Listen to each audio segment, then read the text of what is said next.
Good evening, everybody. We'll just let everyone join us.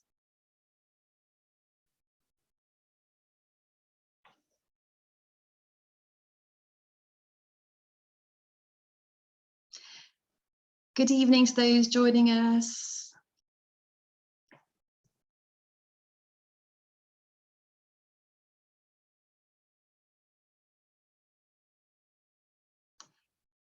Evening all. See the numbers going up. So just give it another moment. Okay, good evening, everybody, and thank you for joining us once again for the latest edition of the Naturetrek Winter Roadshow. So my name is Kerry Porteous. I'm one of the operations managers in the Naturetrek office, and I'm your host this evening. One of the best things about moving our roadshow online last year was that we could be joined by our guides and leaders all around the world. So this evening is a particularly good edition for that. I'm delighted to be joined by our naturalist guides in Nepal, in Sri Lanka, and in India, as well as my colleague Rajan Jolly, who's from the Naturetrek office, and he's the operations manager for all of our tours to the Indian subcontinent. Now, it is well after midnight in Sri Lanka and in India at the moment, where two of my colleagues here are joining us from. So yes, thank you so much for joining us in the middle of the night. We're hoping no one's going to fall asleep during this evening. We're also hoping that the internet connections will all hold out. So if things don't go totally according to plan, please bear with us, but we're doing our very best. So hopefully tonight, the plan is, we also have a mix of live speakers and pre-recorded talks from those that for their internet connections might not manage it in the middle of the night. So the plan is Marcus Cotton will be joining us from Tiger Mountain Lodge in Nepal. He's pre-recorded his talk for us, so I'll set that going first off, but then he has set his alarm for, I think, 2:30 a.m. his time, with the plan being that he'll join us for the Q&A later. So any questions for Marcus after his talk, he will be joining us, so please put them into the Q&A box or into the chat, and we'll come to those a little bit later on this evening. Then in the change from our advertised programme, it's actually Yusuf Rizvi who will be joining us from Satpura in India to talk about tigers in central India. We'll then have a short break. After that, Sujan Chatterjee, who's one of our long-standing leaders, has also pre-recorded his talk. He's talking about Ladakh this evening, and he didn't think his internet was going to manage it. I think he might also be busy in the morning, so we've got a recording from him. And then Mukesh Hirdaramani is in Sri Lanka. He's here with us this evening live, and he'll be talking just before we finish on the wildlife and history of Sri Lanka. After that, we'll have 20 minutes or so to do some questions. Hopefully everyone's still awake, and that will be the end of the evening. So as ever, do use the chat function, do use the Q&As to get in touch. It's lovely to hear from you and to hear all your questions, so please do use that. But for now, let's all please cross our fingers and hope that the technology holds out this evening. And we are going to start off with a lovely presentation from Marcus about the wildlife in Nepal. So here we go.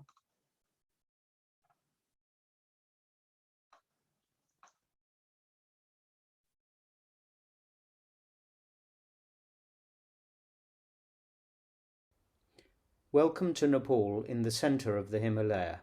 It's a pleasure to join you this evening from Tiger Mountain Pokhara Lodge. Nepal is a land of enormously diverse topography, flora, fauna and humanity, a true melting pot of South and Central Asia. Lying mainly to the south of the main Himalayan crest, sandwiched between Tibet and India, the country falls broadly into three regions running longitudinally across the country from west to east. In the northern third, the high Himalaya. In the middle third, the Pahar or middle hills, rising up to some 8,000 feet. Then in the southern third, the Tarai, lowland plains that form part of the Gangetic Basin, some 500 feet above sea level on average, and only 230 feet at its lowest point. Three major watersheds drain the Himalaya, join the Ganges-Brahmaputra river system from west to east. In the west, the Karnali, In central Nepal, the Narani, known as the Sapta Gandak in India, and in the east, the Koshi River system. In the slides that follow, I will talk about wildlife and habitat in these three bands: Himalaya, Middle Hills, and Terai. The High Himalaya is a frozen land of peaks soaring up to over 26,000 feet, culminating in Everest, Sagarmatha, Chongolungma, as named in English, Nepali and Tibetan respectively, at just over 29,032 feet by its latest measurement. Isolated communities of Asian origin peoples live in sparse settlements. Their religion is predominantly Buddhist, following Tibetan traditions, or Bon, the Amonist religion predating Tibetan Lamist Buddhism.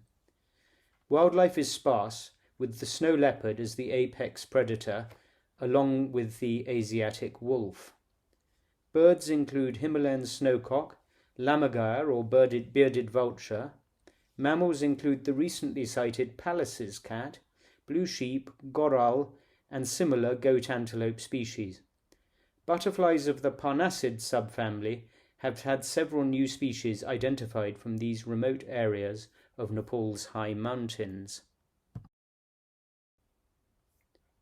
Now we descend into the Middle Hills, a land of fractured rock strata that shows the unbelievable tectonic forces at play as the Indian subcontinent thrusts under Asia, lifting and curling the Earth's crust. A country of terraced agriculture, hill communities, diverse forest complex with a rich bird life. This is the original home to most of the soldiers serving as Gurkhas in the British Army. Thence down to the Terai, largely flat country of broad rivers, rich alluvial soils, and home to Nepal's megafauna. Suklafanta, Bardia, Chitwan, and Kosi Tapu national parks are in the Terai, must-visit places for Naturetrek guests. Due to the fertility of the land, this is Nepal's most densely populated area. To the protected areas and all corridors aiming to link them play a vital role in landscape-level conservation, at which Nepal has had notable success. The Kathmandu Valley, the capital of Nepal, is home to 3 cities, sadly now merging into one metropolitan sprawl. Kathmandu, Patan, and Bhaktapur, the 3 cities. The valley is a large dune of some 257 square miles, and it has a population of well over 2.5 million people. Originally predominantly Newas, who built the impressive Durbar Square complexes at the centre of each city. The picture shows Patan Durbar Square, recently restored after the 2015 Gurkha earthquake. The valley is host to all the major festivals of Nepal. Here is the Biscuit Jatra in Bhaktapur. In the background is the valley's tallest pagoda, Nyatapola. In Kathmandu, this is the home of the Raj Kumari, the royal living goddess, a prepubescent girl of the Shakya clan, who is revered by the Newas in particular, but also by the whole nation. Here's a quick view of a popular oasis in the heart of Kathmandu, the Garden of Dreams. This was built in the early 20th century by Field Marshal Kaiser Rana, son of the hereditary Prime Minister, from winnings at a gambling festival, and recently restored by a trust led by his son. It is well worth a visit for a light lunch and escape from the hustle and bustle of the valley's chaotic streets. Nepal is predominantly a Hindu nation, with over 80% professing to be Hindus, according to the 2011 census. Buddhists come in at 9%, and then Islam, Christian, and animists. We await the results of the 2021 census. Accommodation in the Kathmandu Valley ranges from heritage restoration boutique hotels, such as pictured, up to international standard star hotels. Out walking in the hills and mountains, accommodation is more Spartan, in tea houses, simple lodges for travellers, and in the plains a range of jungle lodges of various standards are available. I would now like to focus on the fauna of Nepal, and let's start with the bears, who inhabit all three altitudinal ranges. So here in the high mountains, occasionally found, is the Himalayan brown bear. The Himalayan black bear inhabits the middle hills and is under increasing pressure from human disturbance. Finally, the sloth bear is regularly sighted in Chitwan National Park. Here's a mother carrying her young cubs.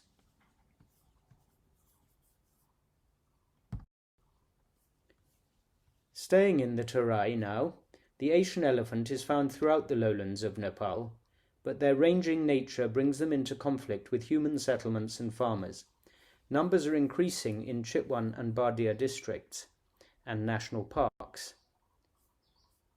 This photograph is rather dated, but those who know the avid expeditioner John Blashford Snell may recall his several expeditions in Bardia National Parks organised by our sister company, Tiger Tops.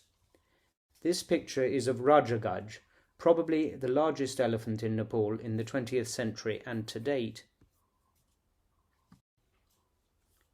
Nepal's conservation of the Asian one-horned rhinoceros started in the 19th century, when rulers decreed a 3-generation life sentence on anyone poaching rhinos. With massive habitat reduction from the 1960s, numbers dwindled, but the latest census shows a healthy, some might even say unhealthy, increase to over 700 individuals, mainly in Chitwan National Park. But also individuals have been moved to Bardia and Suklafanta parks to reintroduce populations in those protected areas. Rhinos love to wallow in the warm weather. Several deer species are easily seen in the lowland parks. Barking, hog, spotted, as in this picture, and samba deer are all abundant. The larger species form the main prey for the tiger. Nearing the top of the food chain, we have the epic great cats of Asia. In the high Himalaya, the snow leopard, which is surviving well in Nepal in its extreme and remote habitat, supported by edicts from Buddhist lamas forbidding attacking them, which are far more effective than any laws passed in Kathmandu. At lower elevations, in the middle hills and the Terai, the common leopard, once abundant throughout Greater Asia, is now facing diverse pressures in Nepal due to human conflict. At the apex is, of course, the Royal Bengal tiger. A mother and cub seen here, courtesy of WWF Nepal, who have supported the government's camera trapping campaign to monitor these great cats. Camera trapping for tigers was initiated in Nepal by the late Dr. Charles McDougall, wildlife director at Tiger Tops, the first wildlife safari lodge in Nepal, and funded by the International Trust for Nature Conservation. This project is ongoing, implemented by Nepal Tiger Trust, and now seeking information as to the dispersal patterns of young adults outside protected areas. The Trust has the largest data set on camera-trapped individuals within the Chitwan population. The good news is that there are more tigers in Nepal than we know. Recently, a tiger was caught on camera in far east Nepal at over 10,000 feet, so the source populations of the lowland parks are obviously in good heart. 2 species of crocodile are seen in Nepal among other reptiles. Here is the marsh mugger, the classic Asian crocodile. And here the critically endangered gharial, a specialized fish-eating crocodilian with its slender jaws. Much work has been done in Chitwan National Park to dig out the nests from the riverbanks and incubate the eggs in a dedicated center, rearing the young until about 4 feet long, when they are released into various suitable river systems. The first eggs were actually hatched at Tiger Tops, another example of the strong links between tourism and conservation in Nepal. New research, as part of a doctoral thesis by Phoebe Griffith, has radio and satellite tagged released gharials and has generated much exciting data. This hopefully will promote more in situ conservation, obviating the need to disturb natural nests. The lesser adjutant stork is the largest species seen in the Terai. I'm grateful to my friend Maki-san for great dramatic images of birds in Chitwan, including this impressive great egret just taking off. The black ibis is a common sighting on Chitwan's riverbanks and wetlands.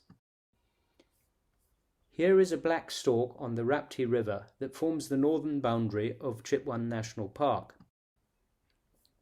Another common stork is this Asian openbill, and a specialist feeder on mollusks, the powerful bill cracking open shells. Woolly neck stork are seen in Chitwan and also at higher elevations such as in the Pokhara Valley. Peacock are abundant in Chitwan and elsewhere. Heralding the warmer weather in spring, noisy flocks of chestnut-headed bee-eaters are frequently seen. This black-hooded oriole is a good sighting in the lowlands, and its sister species, the golden oriole's call, is evocative of summer days in the jungles. Jungle fowl are a co-ancestor of the domestic chicken, and there are several to be seen around the grounds at Tiger Mountain Pokhara Lodge. Locally extirpated in the 70s, the late Colonel Jimmy Roberts, founder of Mountain Travel, reintroduced them to the forests around Begnas Lake to the east of Tiger Mountain, and they have re-established successfully. The Asian pied hornbill is, with its co-species, the giant hornbill, a key sighting when in Chitwan. Maki-san was fortunate to click this fine osprey on the Rapti River, the northern boundary of the park. Osprey are seen mainly on Fewa Lake in the Pokhara Valley. A variety of kingfisher species are seen in the Terai and Middle Hills. Ruddy shelduck are common winter visitors in Pokhara lakes and in the Terai rivers. Here is a general picture showing the abundance of waterfowl in Chitwan. Data from the BirdLife International annual waterfowl census in Asia, conducted by Tiger Tops in Chitwan and Tiger Mountain in Pokhara, records impressive numbers of key species. The census is coordinated in Nepal by longtime friend, colleague and collaborator of Naturetrek, Dr. Hem Baral, who currently heads up the Zoological Society of London's conservation programs in Nepal. In the Terai, particularly around Lumbini, the birthplace of the Buddha, and midway between Chitwan and Bardia National Parks, Sarus crane are seen, the largest crane species in the world, standing some 6 feet tall and weighing over 12 pounds. Woodpeckers are abundant in the Middle Hills deciduous forests. Some examples of accommodation in the lowland national parks. This in Bardia National Park is Tiger Tops Kanali Lodge, the oldest established jungle lodge in Bardia, and still probably the premier property with excellent guides and staff. Just outside Chitwan National Park, and at the far less touristed western end of the park, is Tiger Tops Taru Lodge, designed in the style of a traditional Taru, the local people, longhouse. It is your home from home while in western Chitwan. The habitat in lowland parks of Nepal is just simply amazing. It is the Jungle Book writ large. Nepal's work to protect significant areas of this landscape is highly to be commended. Leaving the plains and venturing back into the hills, this is Tiger Mountain Pokhara Lodge, set on a ridge 1,000 feet above the valley floor on the edge of Pokhara, another dune valley in the Himalayan mid-hills. We draw on the inspiration of both our founding partners, Tiger Tops for its conservation ethos, and Mountain Travel, pioneers of trekking in Nepal, for their walking and hiking experience. At Tiger Mountain Pokhara Lodge, we have a camera trap and here are a few species seen. Apologies for the picture quality. Naturally, camera traps are for identification rather than artwork. This female common leopard was photographed in the evening after I saw her outside my room during the 2020 lockdown. I slightly worry about her speculative gaze towards my room. Her cub was following just outside the picture. This is a jungle cat.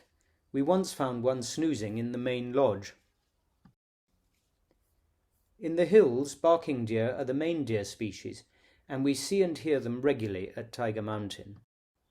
Rhesus macaque are the commonest monkey species around the lodge, permanently striving to raid our neighbours' farms.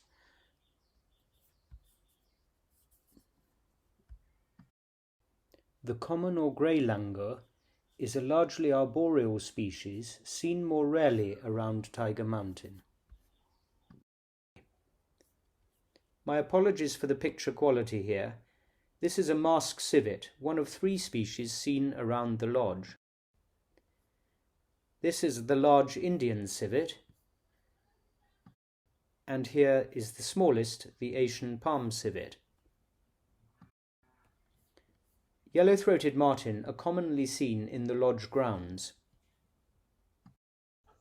A variety of snakes are found at Tiger Mountain, including this copper-headed trinket snake basking in the sun on the lodge terrace.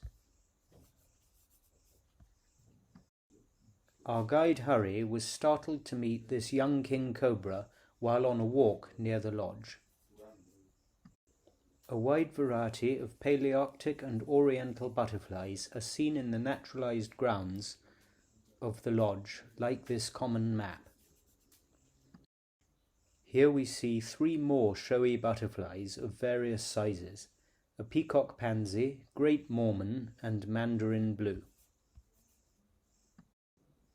Nepal has some 600 butterfly species and over 2,000 moths. Among the most dramatic seen at Tiger Mountain is Actias minus, the Malaysian moon moth.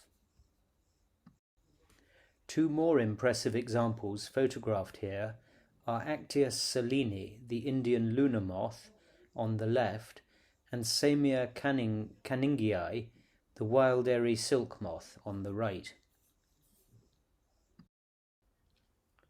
Tiger Mountain Pokhara Lodge forms an ideal base in the Middle Hills for birding, day hikes, or just plain relaxation as an interlude to the more active elements of any Nepal wildlife trip. With our bird list at over 360 species for the Pokhara Valley, and with over 270 species of butterfly sighted in the lodge grounds of 7 acres, guides Jalak, Hari and Sujan are always on hand to explore and share their abundant knowledge with our guests. At Tiger Mountain, the convivial central fire of a winter evening is your place to relax and share stories of the day's adventures and sightings. In the warmer weather, the spacious verandas and outside seating areas fulfill the same function. Thank you for watching this presentation on Nepal and its abundant wildlife.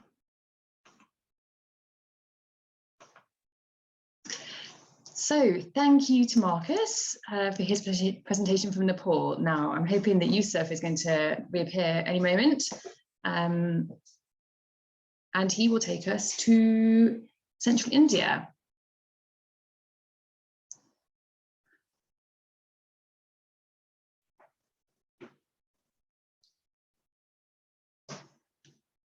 Yusuf, we need you to unmute. Yeah, there you are. Hi, good evening, everyone.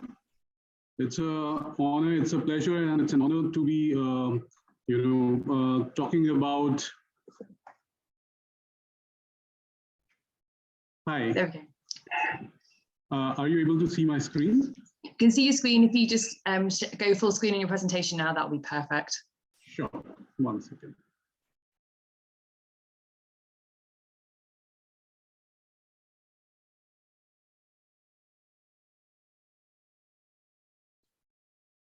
You are. If you go to slideshow at the top, there, yeah, you're there.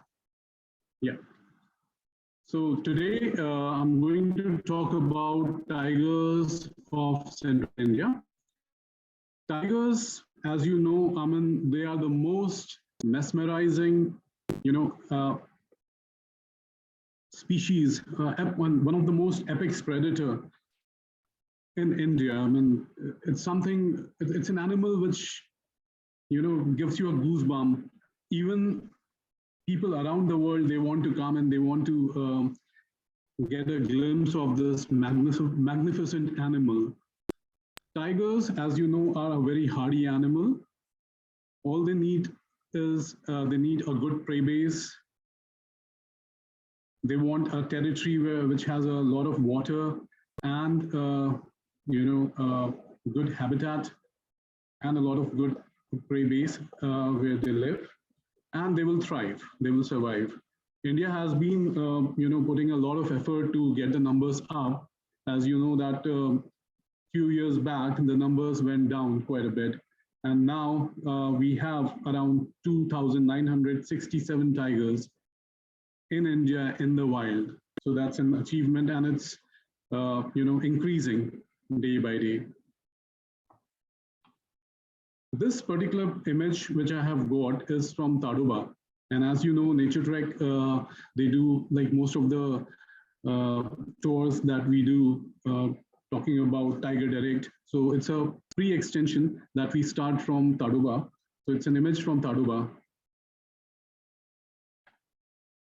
Talking about Central India, so Central India consists of Madhya Pradesh and Chhattisgarh. So mainly I'll be talking about Madhya Pradesh. Madhya Pradesh is also known as Heart of India. And it is bang in the center, if you see the political map of India. And it is very rich in fauna and flora. We have a lot of wildlife sanctuaries and national parks. We have about 10 national parks in Madhya Pradesh and a lot of wildlife sanctuaries around. So talking about tiger reserves of Madhya Pradesh, we have Kanha Tiger Reserve, which is one of the oldest tiger reserves we have. We have Bandhavgarh Tiger Reserve, very well known for big cats. Panna, again, it's an example. It's also known as Emerald Forest. It's a Panna Tiger Reserve has, it has mesmerizing landscape. And one of the parks which is very interesting in terms of raptors. You'll find a lot of raptors in Panna.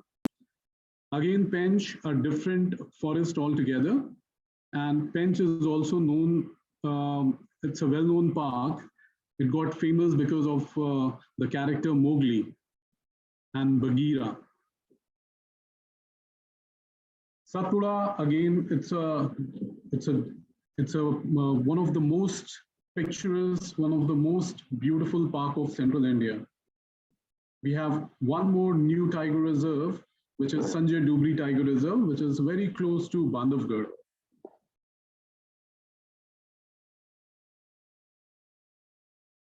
Since I'm talking about the big cats, so I'll start with this image of mine, which I've taken long back.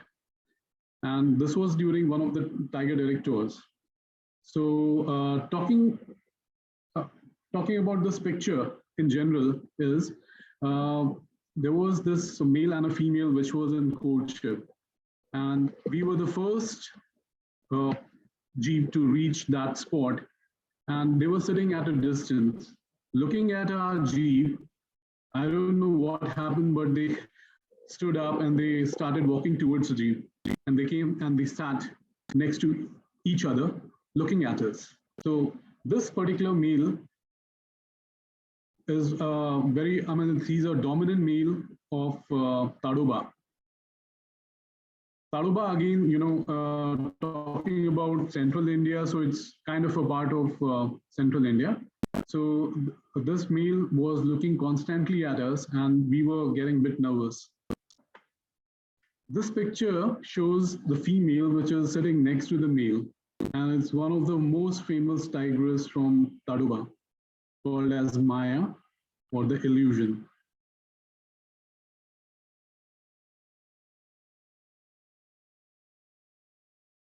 This is the last tour which I did in 2020, just before the lockdown. It was in Kanha. Talking about Kanha, Kanha is one of my favorite park. The reason is Kanha is magical. I mean, there's never a dull moment when you are in Kanha. There's a lot to see. There's a lot to explore. Bird life, if I talk about, we have over 300 species of birds that can be seen in a season time, in a year.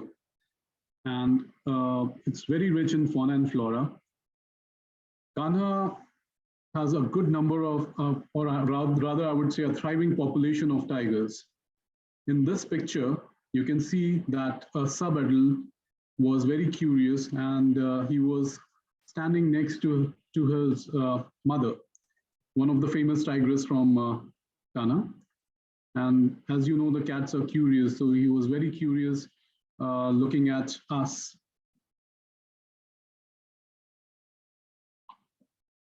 Here in this picture, what happened was the mother came and she marked her territory. As you know, the tigers, they stand up on their hind leg and they grab the tree and they do a scratch mark. It's a kind of a territory marking, what they do. So the cubs, they replicate.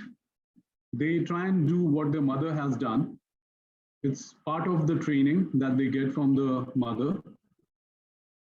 So here you can see one of the sub-adults, exactly doing what the mother did. The other one was not interested, so he's moving ahead. Here again, you can see, tigers, like human beings, they have, they have characters, they have individual, behaviors which are different from the other siblings. Here in the foreground, you can see the mother sitting, and the sub-adults that we see are all males.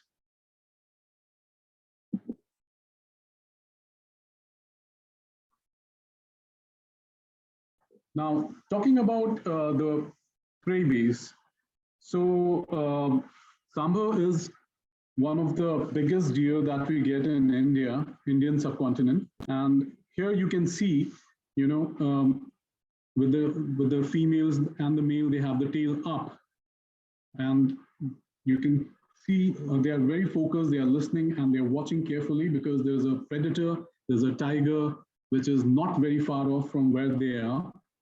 And this is how, they show that they are alert, and they start giving distress calls. Sambar is one of the preferred preys for the tiger because, as you know, tigers, they like to go for a bigger kill. They're not very successful as compared to the other predators like leopard. So it is said that on an average, out of 10 attempts, they'll be successful in maybe 2 or 3. So they want to go for a bigger meal, bigger kill, so that it would last longer. A Sambar would last for almost a week for a tiger. Another very interesting animal that you may find in central India is Chausinga. So here you can see that it has got 4 horns.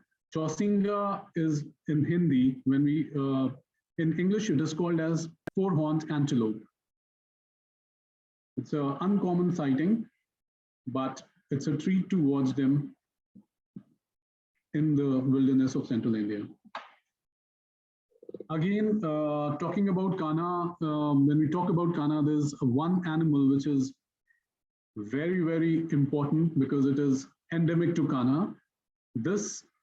These animals which we see are soft ground barasingas or the swamp deers. Sorry, hard ground barasingas and the swamp or the swamp deers. They are basically endemic to Kanha. They are not found anywhere else in the world. Now they have the forest department has relocated a small population to Satpura.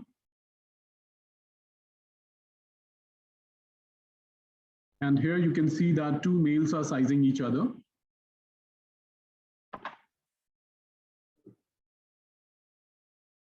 Here you can see common mynas, one of the most common birds that you can see in India. These birds can be seen anywhere, even in the cities, even at the train stations and in the forest. Here you can see two of them piggyback riding a som deer.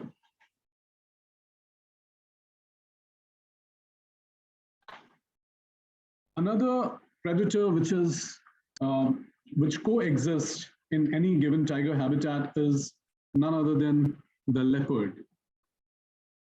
Leopards and tigers, they share the territory, but they try and avoid each other. Leopard definitely try and avoid tiger, and they move in a different time of the day. In this picture, I have taken from Satpura. So this particular leopardess, she was in the den, and it was one of the Naturetrek tours. We waited almost the entire morning drive just to get the glimpse of this cat, because we could only see the tail dangling from the den. Then she decided to come out, and it sat on the boulder, as you can see. So got some leopard. Again, it's a very elusive cat, very powerful, very mysterious.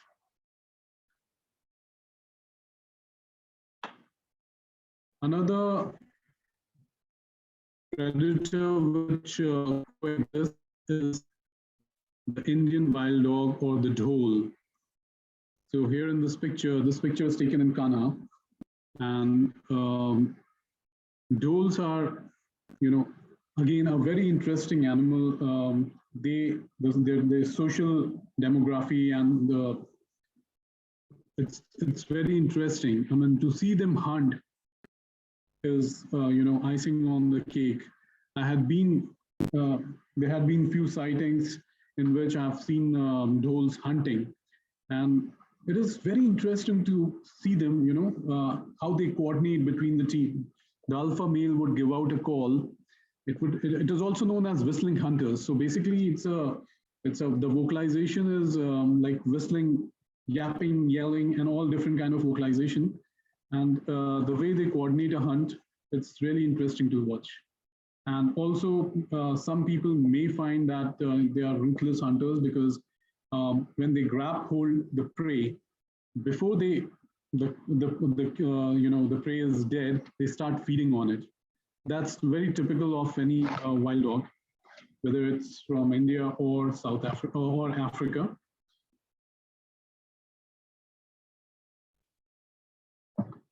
Another very, very interesting animal from central India, Madhya Pradesh, especially from Satpura, is the sloth bear. In this picture, you can see a cub, on the back of the mother. And sometimes, you see them climb up a tree. These cubs would climb up a tree while the mother is still feeding. And it's very interesting to watch them. And you know what? I mean, they are quite aggressive also. And in Satpura is a park. It's a habitat. It's a good habitat for a sloth bear. And the chances of spotting one is really, really good as compared to the other parks in Madhya Pradesh. Here in this picture, we have a ruddy mongoose. So I always say that wilderness is not just about tigers. It's all the creatures that are part of the ecosystem and the part of the wilderness that makes the difference.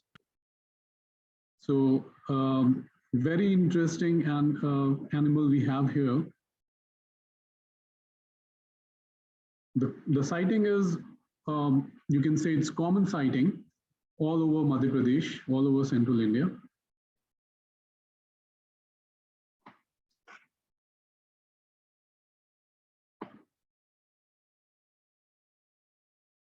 many, I mean, in this picture, we have otters. So otters are recorded in Kanha, but nobody ever had any evidence, any pictures. I was lucky enough to take a picture of these 3 otters swimming in one of the rivers in Kanha. They were swimming in Banjar River when I got this picture. Otters are very interesting animal, very rare to sight them, especially in central India.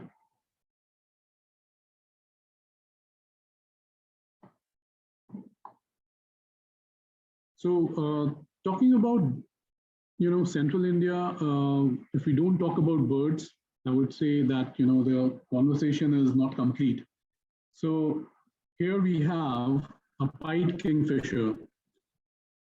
And Satpura, we have several activities other than just a normal safari. So this picture was taken from a canoe, and canoe is, with canoe you can really get close to birds, especially the water birds, and the birds you find near the water bodies.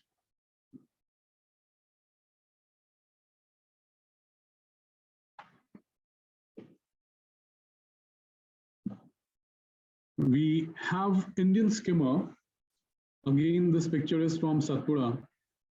And here you can see that skimmer. I got this picture from the canoe itself. So we do a tour in, usually we do tour in Satpura called as Unknown India. So that's when you get the opportunity to explore Satpura in a better way, get more time in Satpura. Satpura definitely needs, more than 3 days because there's a lot to do, a lot to explore.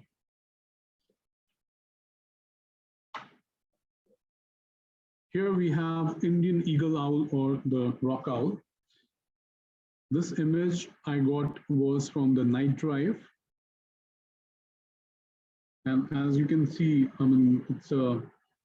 it's a mesmerizing bird. It's really amazing to watch them when they fly. The vocalization is really interesting. And it's a very impressive bird to look at.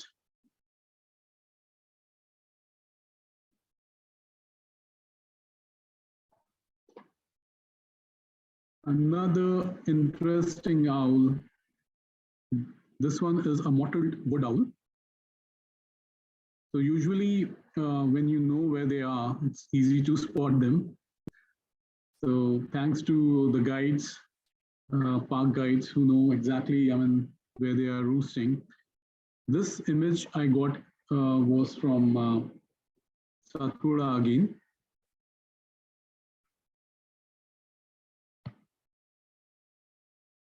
And they have very interesting markings. As you can see, they look beautiful, especially when you look with binoculars. A very common bird. It's a white-throated kingfisher. This is one particular kingfisher which you may not always find near a water body. You may find it sometimes, quite away from the water bodies. They basically feed on, tiny frogs, fishes, variety of things, geckos, agamas.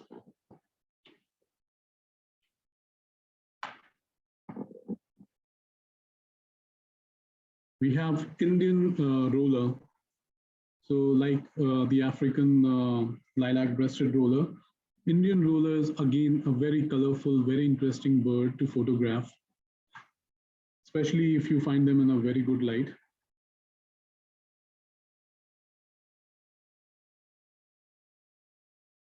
It's a treat to watch them, when they fly.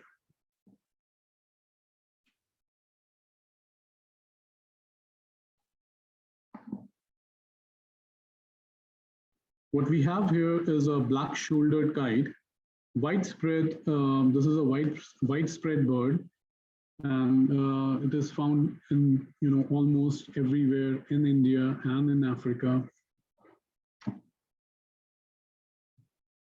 And basically, you can find them in the open patches, especially when you are driving through the countryside of India. You may find them sitting or perched on a wire, looking for an opportunity to, they keep a sharp lookout, and if there's anything which is moving like a rodent, they'll grab it quickly.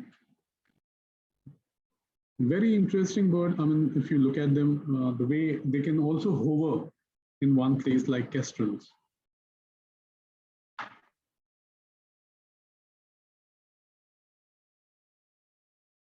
Butterflies are, in central India, we have a lot of butterflies, especially like places like Kanha, Satpura. You see variety of butterflies all over the place. Here in this picture, we have plum Judy. It's a very interesting, colorful butterfly to look at. Other than that, we have a few more common butterflies like common Jezebel, common crow, striped tiger, plain tiger, blue tiger. So yeah, very interesting butterflies we have in central India.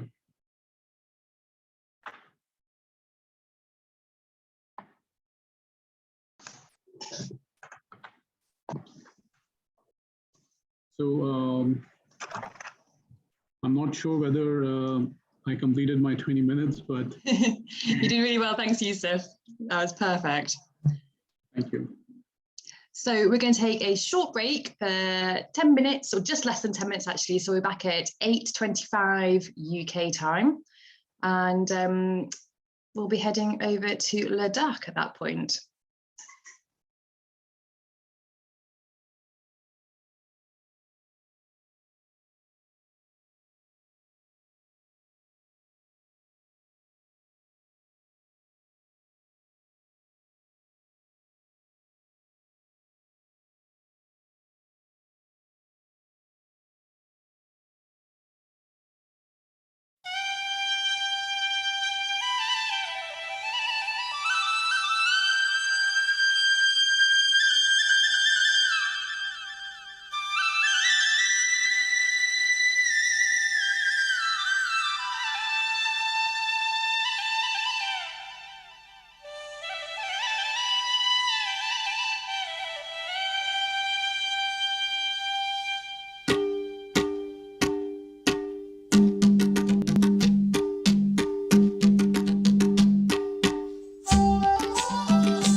Welcome back, everybody. Next up, we have another of our pre-recorded talks. So Sujan Chatterjee is going to take us to Ladakh and all the wonderful wildlife there is to find there. So over to Sujan.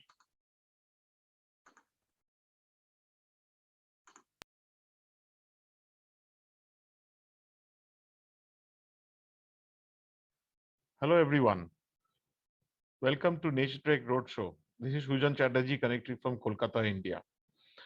Some of you here who are logged in might have traveled with me before, and in Brahmaputra cruise or in Myanmar or Bhutan. So today I will take you through a few photographs taken in one of the most unique habitats of India, the Ladakh, the cold desert. I'll share my screen.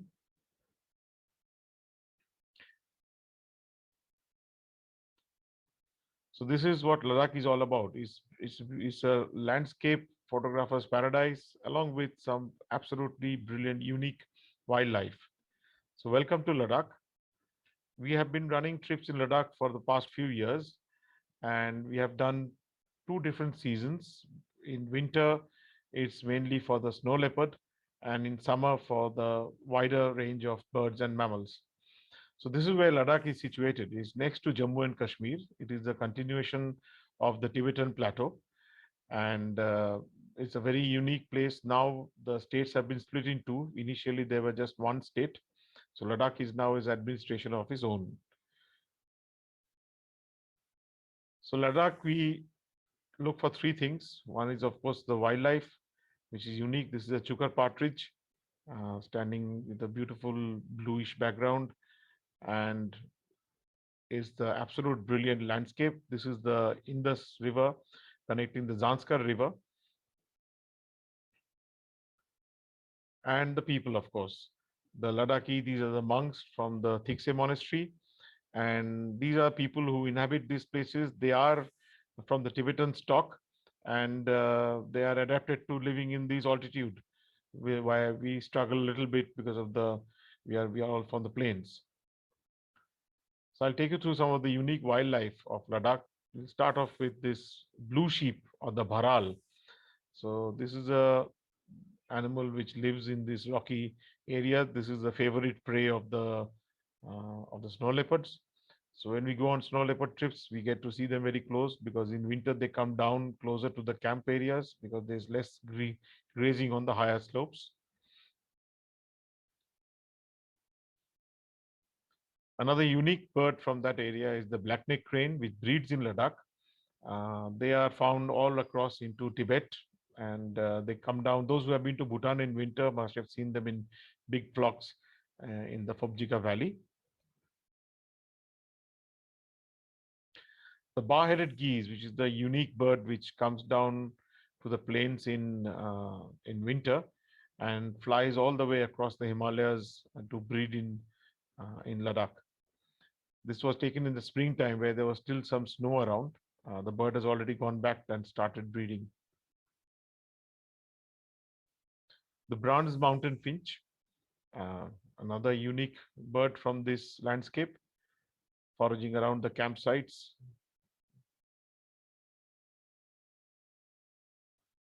The brown accentor, not very common, but yes, we do see them.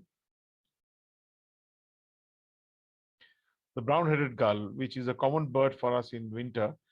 We see them along the rivers up to the estuaries, but when it comes down to breeding, this is where they breed, in the high Himalayas.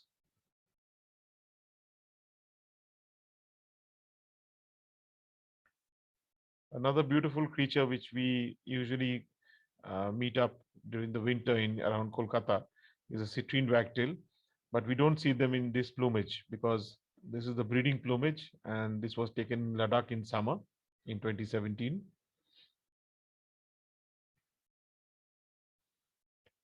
The desert wheatear also breeding over there. The Ladakh species range is not very vast because it's a very unique habitat. So it's a very specialized place, but it has its own specialities. It has got a lot of common birds with the Palearctic zone, which you see in Europe, like the magpies and things and choughs. But along with that, we have lot of birds and animals which are only unique to this landscape. This is the golden eagle, which is also found in Europe, but this is a stronghold of this bird, this magnificent creature.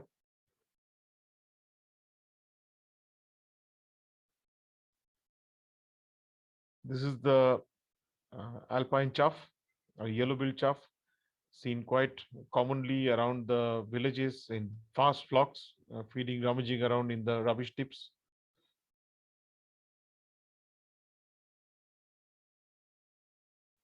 The great rose finch, absolutely beautiful looking bird, sticks out, easily seen feeding around the rocks and crevices.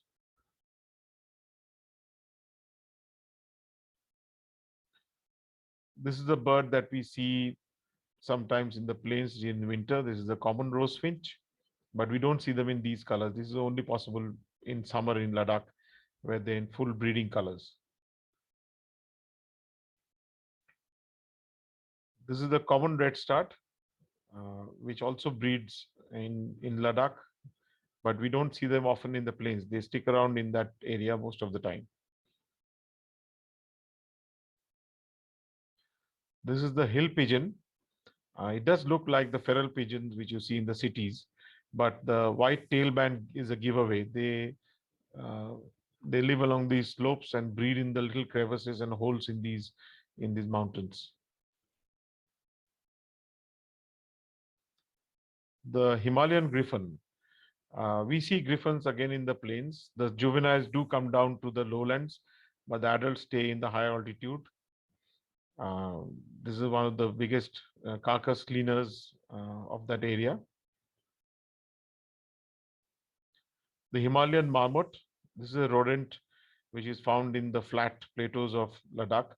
They hibernate during winter, and during summer they have tunnels. They have tunnels connecting their nesting holes between families, and in summer they are always around sunbathing, feeding on the succulent grass and fattening up for the winter. This is the common prey for the golden eagle. There's always one which looks out for golden eagles, sitting up like a sentinel. The Himalayan snowcock, absolutely fantastic bird seen during our trips. This is not as big as a turkey, but I would say this is the size of a common pheasant without the long tail. Himalayan weasel lives in these stony rocky outcrops, feeding on pikas and voles, a voracious hunter.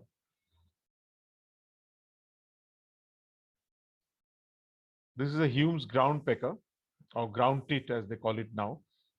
Likes to peck around in the soft sand. It's a very specialized bird found in this altitude only. They are seen in some parts of Ladakh.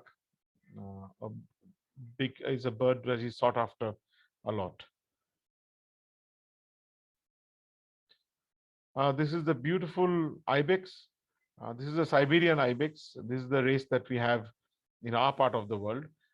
This is a male. We found this sitting alone. Usually they stay in large herds, but this one was alone and sunbathing, still retaining his winter pelage. And then we see them in such big numbers. This is a mixed flock, few females, few juveniles, and a few alpha males.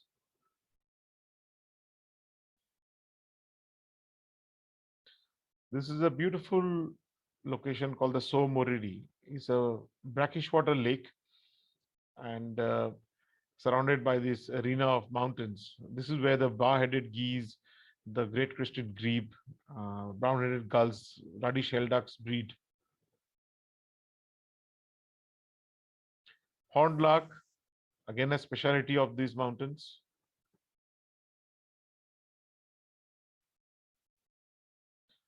This is the Ladakh Urial. Urial is a goat antelope which is got long legs and likes to be on the gradual slopes of the mountain, doesn't like very hard, straight rocks. The lammergeier, of course, the majestic lammergeier feeds on the bones and the marrow. So they go around the carcasses and pick up these femurs.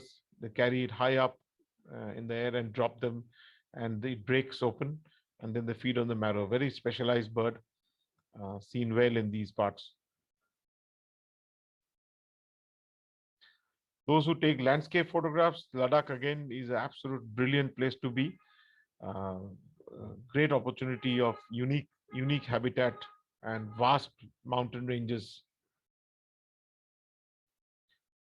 This is a large yet pika sunning itself.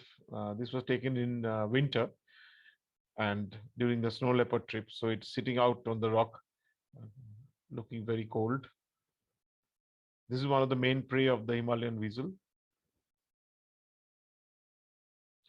Robin accentor, a resident breeder of these mountains.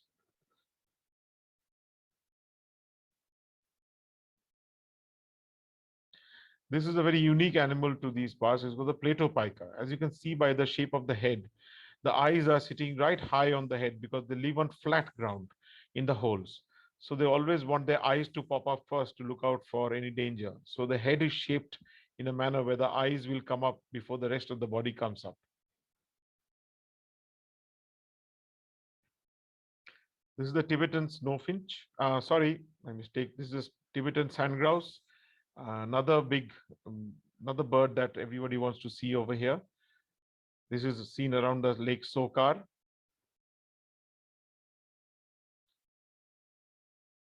Along with that, on one of our trips, we saw this fantastic Saker falcon. It has actually caught Tibetan sand grouse and it's already devouring it, as you can see.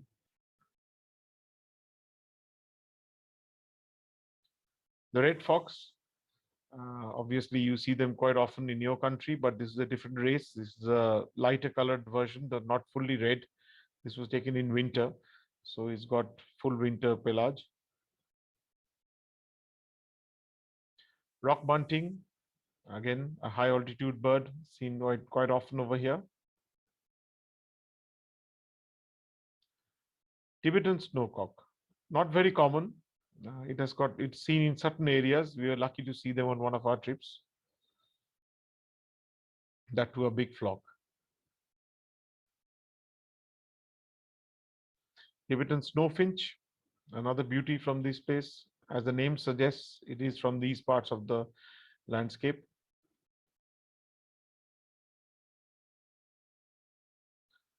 A tweet, not very common. It's probably a commoner bird in your country, but they are seen in small flocks around villages.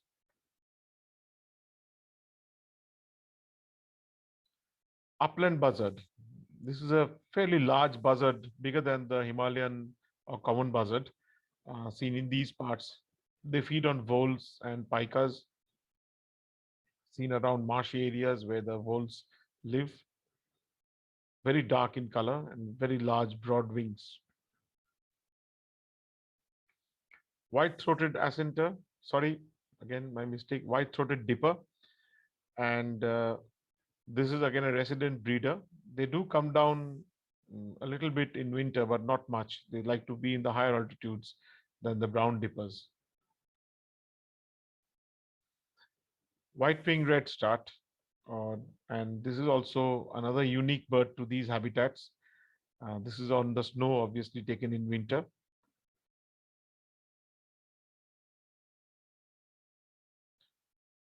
White-browed teeth wobbler. This is a unique bird to this landscape, likes thorny bushes. This is a layberry or sea buckthorn. As you can see, the little fruits, it's feeding on these fruits in the sea buckthorn. This was taken in a summer trip where the fruiting has happened. Woolly hare, also seen in these high altitude areas. This was bold enough to let me come close to take this shot. The Tibetan wild ass or the Kiang, which is unique to this place. This is a beautiful uh, animal to see in this landscape. They live in large herds of 20, and the males usually like to stay away from the females in singles. This is taken during the snow leopard trip, where everybody is, not everybody actually, two of them are looking keenly, looking for snow leopards, while some are just lying around waiting for something to happen. It needs a lot of patience to look for snow leopard. It doesn't happen all day long.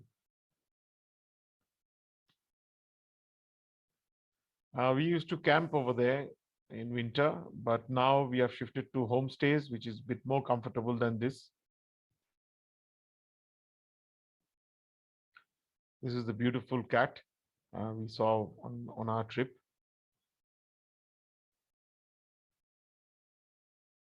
It had just killed a blue sheep, and it was feeding on it for a couple of days, so everybody got good shots, good views.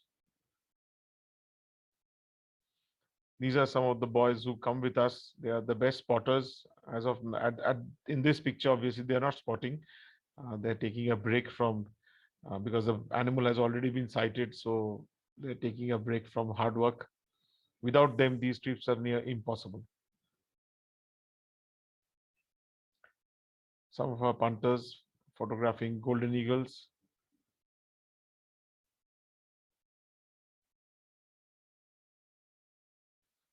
And I would like to say a few words on this is the end of the slideshow. I would like to say a few words on the Brahmaputra cruise that happens. And this is a trip that has been happening for a few years. Quite a few of you might have been on it already. And we have missed, during COVID, we have missed 2 years, 3 years of these trips. And hopefully from 2023, this will be running again. It's a fantastic trip, very luxurious, takes you through the lush green landscape of Assam. Lots of mammals to see, lots of birds. The Kaziranga is one of the finest national parks of the country. It's got the one-horned rhino, the Asiatic elephant, the water buffalo, lots of deer, lots of primates. And this trip happens over around 11 days and takes you through this river landscape, which is completely unique. I can't describe how beautiful it is. And we go to villages, we go visit some local monasteries. So it's a good mix of culture and a lot of wildlife. And in winter, of course, the rivers are full of ducks. So we see great numbers of these ruddy shell ducks, pelicans. We also see the Gangetic dolphin over there, which is a national animal, national aquatic animal for India. So it's a fantastic trip, and hopefully you'll be joining that trip in the next few years as they happen. So thank you very much for watching, and I'll say goodbye to everyone. Have a nice day and stay safe. Thank you so much.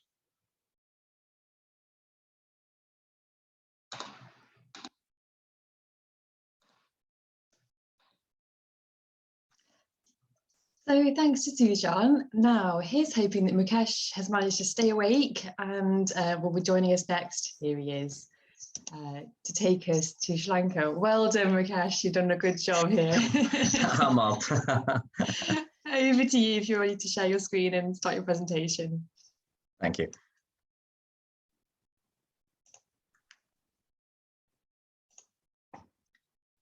Okay, first of all, Ayubowan, that is the traditional greeting in Sri Lanka.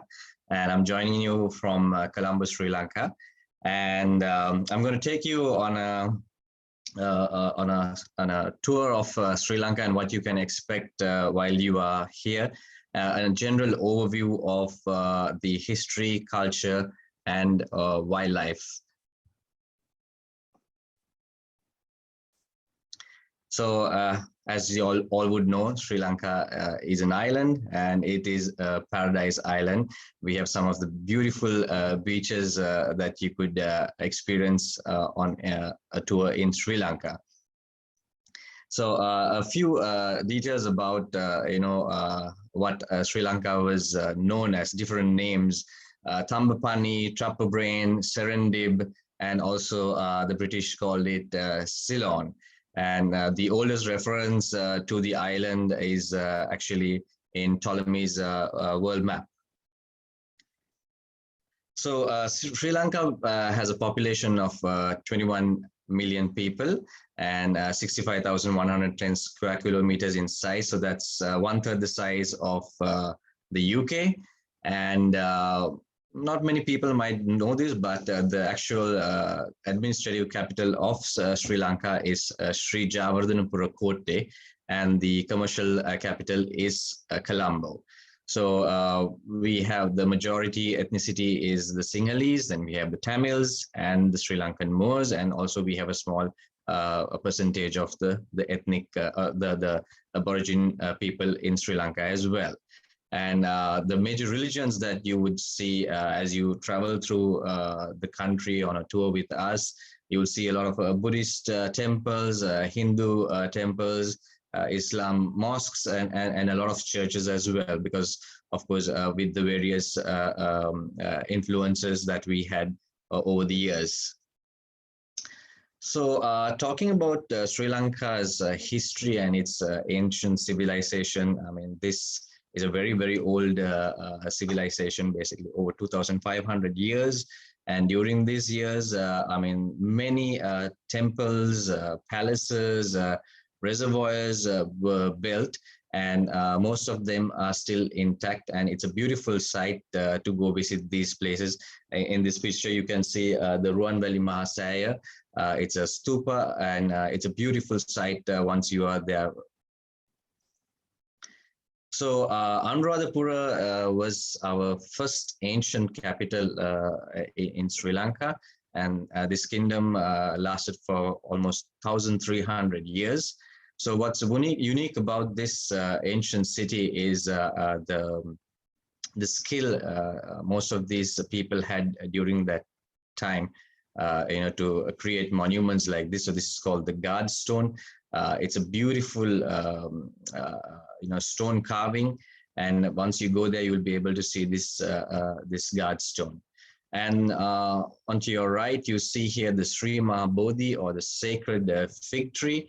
So this is also in Anuradhapura, and it is actually a part of the main tree, the sacred fig tree, where in India, it was brought from India, and Lord Buddha actually attained enlightenment under this tree in India. So and the sapling was brought over to Sri Lanka. And at the bottom, you'll see Mihintale. So this is known as the cradle of Buddhism in Sri Lanka. So Buddhism was introduced to Sri Lanka in this location, and also it has been during that period, the king declared that it should be a sanctuary as well. So it was a safe haven for all the animals that were living in that area. So you'll be able to witness all of this once you are on a cultural or a history tour in Sri Lanka. So I would suggest the wildlife and history tour that we run, and also the Sri Lanka in style tour. So the second ancient capital in Sri Lanka is called Polonnaruwa. And again, some beautiful monuments can be seen here, like the stone temple, also known as the Galviharya in the local language, and it's a single rock, and basically there are these statues that have been carved out from this single rock. And then here you see a circular relic house. Again, beautiful carvings all over the building, and this is a very unique a design that you will see in most of the ancient cities. It's called a moonstone, and there are various animals that are carved into it, and there is a story behind all these carvings as well. On the bottom right, you'll see a man-made reservoir, and this was built. This particular reservoir was built by a king called Parakrama. And so during his reign, it was considered to be the most prosperous period in Sri Lanka. So collecting rainwater and using it for the crops was very important and was a primal duty of the king at that particular time.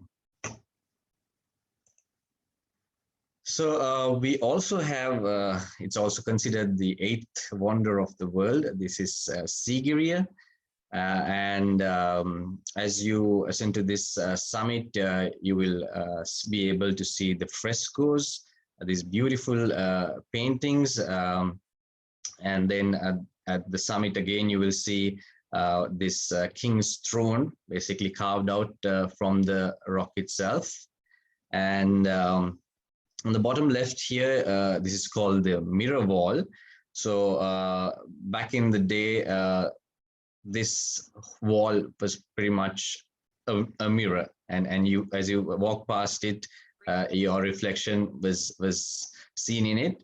And still there are a few places on this wall that you can see your face in it. So, and then right at the top again, you see many pools that have been carved into the rock. And then while you're on the top of this rock, and which was actually a palace, you'll be able to see a beautiful surrounding, and the landscape is fantastic. Another very interesting temple, a rock temple, cave temple that we see in Sri Lanka. It's one of the best preserved cave temples in Sri Lanka. It's called Dambulla. And there are 5 main caves to be visited once you are here. And as you can see inside these caves, there are different wall paintings, and then there are statues. So 154 statues are seen in this cave complex. And it's quite a mesmerizing sight once you are in there.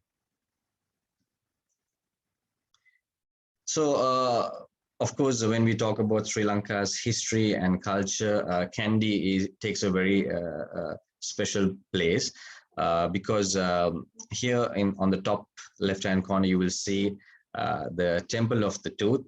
So it's a sacred site for many Buddhists the world over, because it houses the tooth of the Lord Buddha.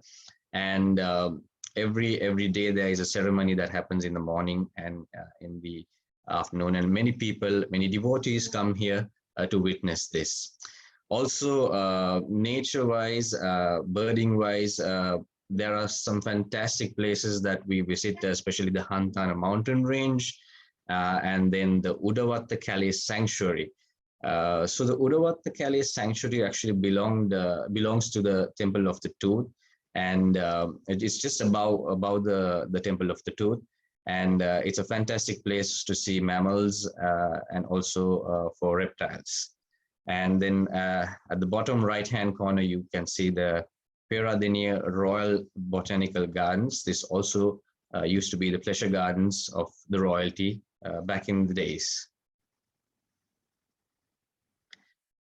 So just an overview of the island and where you would see all these places. All the green markings here are the national parks.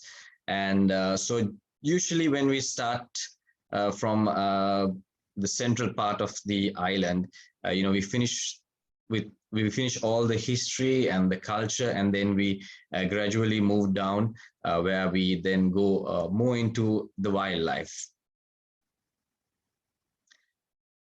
So Sri Lanka is very famous for their leopards, and so this small boy, it was actually a male, wouldn't have been maybe about 5 months.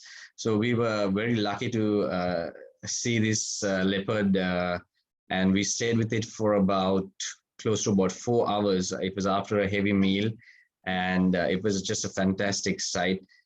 So sightings like this are quite possible. So this was in a national park called Lunugamvera, which is a part of Yala. So Yala is one of the best places in Sri Lanka to get a good sighting of leopards. So In total, there are 26 national parks in Sri Lanka. And like I told you, the best place to see leopards is Yala. And then we have the Highland National Park, which is Horton Plains, that also has leopards and fantastic endemic bird species could be seen there. The scenery is beautiful. And Wilpattu, that is the largest and the oldest national park of Sri Lanka. And Bundula, again, it's a fantastic place for you to see migratory birds. And of course, because they do migrate during the off season, and the plumage is different. So it's just fantastic to sit there the whole day and try to figure out which species we are looking at.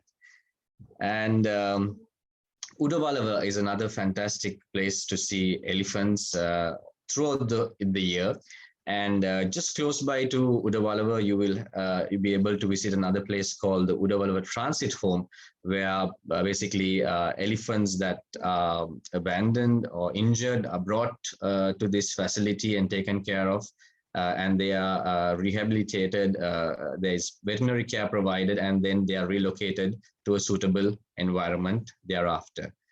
So Min area, again, another national park, very famous for an event called the Gathering.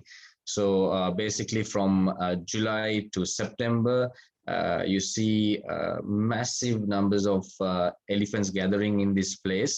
And it's a fantastic sight to see them in those large numbers. So Singaraja rainforest, it's again a very important rainforest in Sri Lanka. And a lot of the species that you find here are endemic. And even the birds, the mammals, the reptiles that you see, even the plant species, majority of it is endemic, and it's still being discovered. There are a lot of species that have been discovered here every year. So as time progresses, hopefully we will have more endemic species that will be discovered in this rainforest. So this is just a picture. It was a showdown between a Sri Lanka grey hornbill and this is the Sri Lanka jungle fowl. So by the end of the day, it was the grey hornbill that won this stare down, and the jungle fowl had to back off. So talking about the bird species that you would encounter in Sri Lanka, of course, the number one sought out bird is the Sri Lanka blue magpie, as you can see here at the top right corner. I mean, this blue and red and this dull brown color is a fantastic sight, especially with a green background in a rainforest. So it's a very sought after bird, and usually we are very lucky with seeing them in Singaraja. And of course, the Serendip scops owl, very recently discovered in Sri Lanka, and we have been very lucky with sightings. Usually on our endemic tour, which we focus specifically on the 34 endemic species of Sri Lanka. And of course, we have the Sri Lanka whistling thrush, a very elusive bird, usually found in Horton Plains or in the Nora area, the mountain area. Also, the red-faced Malkoha, Sri Lanka spur fowl. These are again a target species that we somehow deliver in most of our tours. Of course, the owls, these are, we have 12 species of owls that can be seen in Sri Lanka. One of the most difficult one is the Sri Lanka bay owl. And of course, the wood owl, Indian scops owl, brownfish owl. We've been very fortunate with finding some day roosts, and we've been able to see them for a very, very long time in those same places. So we know that they are, I mean, their environment is protected. And so Sri Lanka's big five. I mean, these are the big mammals that everybody targets when they come on a tour to Sri Lanka. And we have the sloth bear, of course, seen in Yala. Asian elephants, pretty much in all the national parks, you were able to see the Asian elephant. And of course, the leopard, as we said, again, Yala is the best place. But of course, Wilpattu, Horton Plains National Park, also you have a good chance of sighting them. And the water buffalo, and the next big guy, or the biggest guy that we have in our oceans is the blue whale. Of course, when it comes to butterflies also, we have quite a large number of species that you can see in Sri Lanka. And some of the, I mean, the banded peacock is a fantastic butterfly if you are able to see it, and especially during its flight, the iridescent, you know, the stripes and all of that is just a beautiful sight. So anybody who's interested in butterflies, also any particular tour that you come on, you can see them. But then we do have a special tour that only focuses on the butterflies as well. Of course, on a butterfly tour, we will have a lot of time to also focus on dragonflies. And as you can see here, there's a lot of endemic species that I've mentioned. The first three, the black-tipped flashwing, shining gossamer ring, oriental greenwing. So all of these we will see, especially on a butterfly tour, and we will focus on them as well. And so the lesser known nocturnal mammals, basically in the night time, it's a completely different world out in Sri Lanka. So species like the common palm civet, and then the giant flying squirrel. So these are certain species that we target during our nocturnal mammal tours. And of course, the red slender lories and the gray slender lories. The red slender lories is actually endemic to Sri Lanka, and the gray is seen in the northern, in the Asian continent. So recently, Sri Lanka has done a research, and they are about to introduce new subspecies, almost 6 new subspecies. So we are waiting for those results, and hopefully we will have identified these subspecies, and I hope DNA will reveal all this information. So this is just a video I want to show you all of the gray lories. And that's a baby.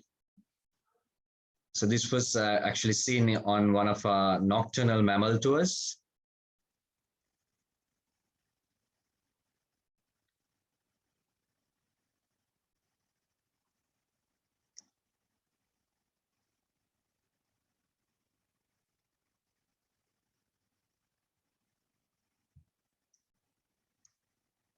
Okay.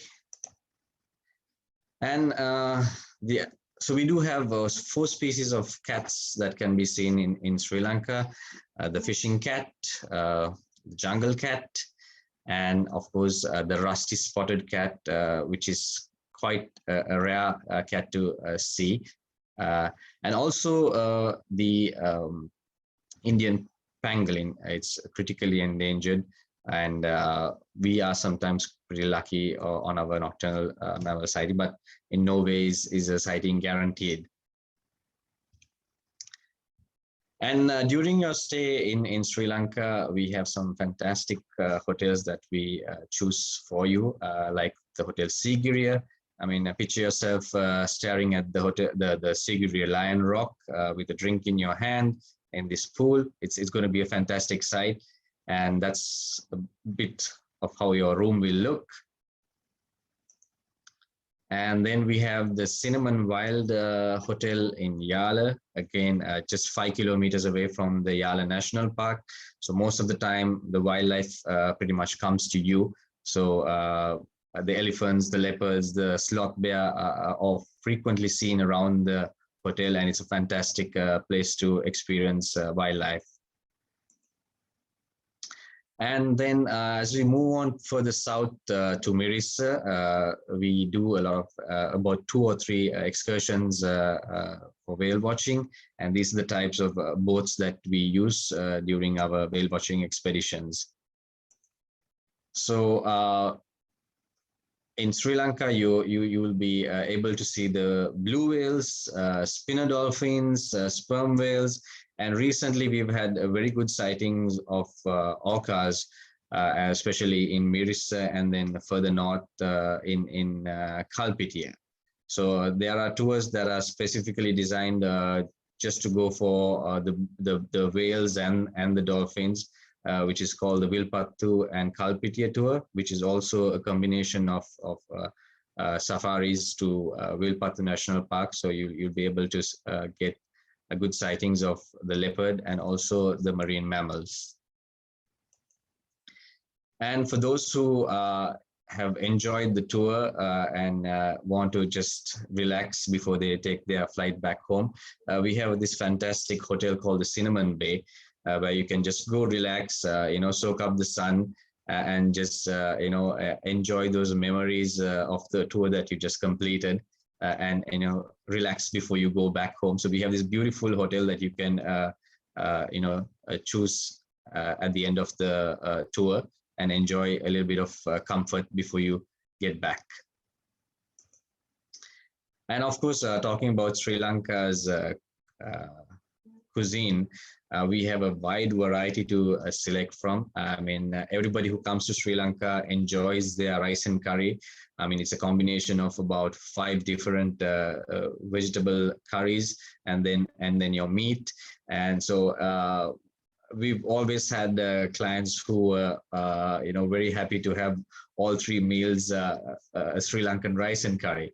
And then, of course, you have the egg hoppers. It's a very crispy dish, and then food like cashew nut and green peas curry, again, really loved by most of our clients. And of course, you have a wide variety of fruits, and the seafood is fantastic. So you can enjoy all of this on a tour in Sri Lanka. So thank you very much for your time, and I'm going to hand it over to Kerry now. Thanks so much, Mukesh. That was great. Thank you so much for joining us. So delighted to welcome back Rajan. And let me just end your screen sharing. There we go. So we have lost Yusuf, who had an early morning game drive, I think in literally a couple of hours' time. So he's been sent off to bed, and Rajan, of course, can answer any India and really any questions at all for us. So thanks very much, Rajan. Mukesh, I'm hoping will stay with us to answer a few questions. Yes. Great. not bedtime for you just yet. And I'm really pleased that Marcus's alarm clock seems to have gone off. So he is here too. I don't know whether you got video, Marcus, or whether we just got you. Oh, we have got you. Perfect. Here he is. So thank you for joining us, getting in the middle of the night. Well done. It's not been in vain. We have got some questions on the poll for you to answer. So where shall we start? Let's have a look. Marcus, are you feeling awake and ready to answer a couple of questions? Absolutely. It's amazing how awake I feel. I'm surprising myself. Great. Well, we all enjoyed your talk first thing, so thank you for that. So Larissa has asked, what's the best time to visit Nepal for cooler temperatures and the best wildlife sightings? And she says, perhaps even in combination with northern India. What would your suggestions be? Now that's a tricky one, because of course most people coming are keen to see a tiger, and the best times for that are the hottest temperatures, not the coolest temperatures. So there's a bit of a tussle there. But for the cooler temperatures, and certainly for clear mountains, I would go for January. Although it's cooler, it's not as cool as it is back home in England. So certainly by day, and you get good birding at that time. Probably optimum sort of compromise would be February, March, spring, as the altitudinal migrants are starting to migrate north again. You get a good birding range. you also will have reasonable chances of seeing the key species, key mammal species on a trip in Chitwan or Bardia, Suklavanta or Kosi national parks. Perfect. Thank you, Marcus. I'll just touch on that, perhaps with you, Rajan, as well, the tiger sightings. I'm right in thinking that really the hotter the better for a tiger sighting. Correct. It is. Yeah, yeah. Very much so. You go through as far as April, is that right? We at least, yes, in Nepal, very much so. But in India, we have done tailor-made holidays in May as well. Mm-hmm. It's an excellent time, but very, very hot, maybe around 45 degrees in the afternoon. But it's a time when most of the wildlife photographers come to India, to these national parks, because they get the whole park to themselves. There's no one there. So all the wildlife photographers are having a lovely time, but very hot, but really enjoying the amazing sightings. The grass is very low, vegetation is very low. So normally tigers are seen sitting on the tracks near the water holes. So yes, amazing so time if you're a to photographer, that's the time to go. Amazing time, if you don't mind the heat. If you yes. don't mind the heat. If you're not so keen on 45 degrees and you're not so worried about the perfect photo, perhaps a bit earlier in the year. A bit early, yes. I think February, March is a very, very good time to go. Early mornings and even the evenings what sort of temperatures are you talking about then? Maybe in February and early March, maybe around 15, 20 degrees in first thing in the morning. And come around 8-ish, 9, when we start heading back to our lodges, it does get warmer, maybe around, say, 25. And then we spend some time in the lodge. Most of the lodges we use have swimming pools or air-cooled facilities.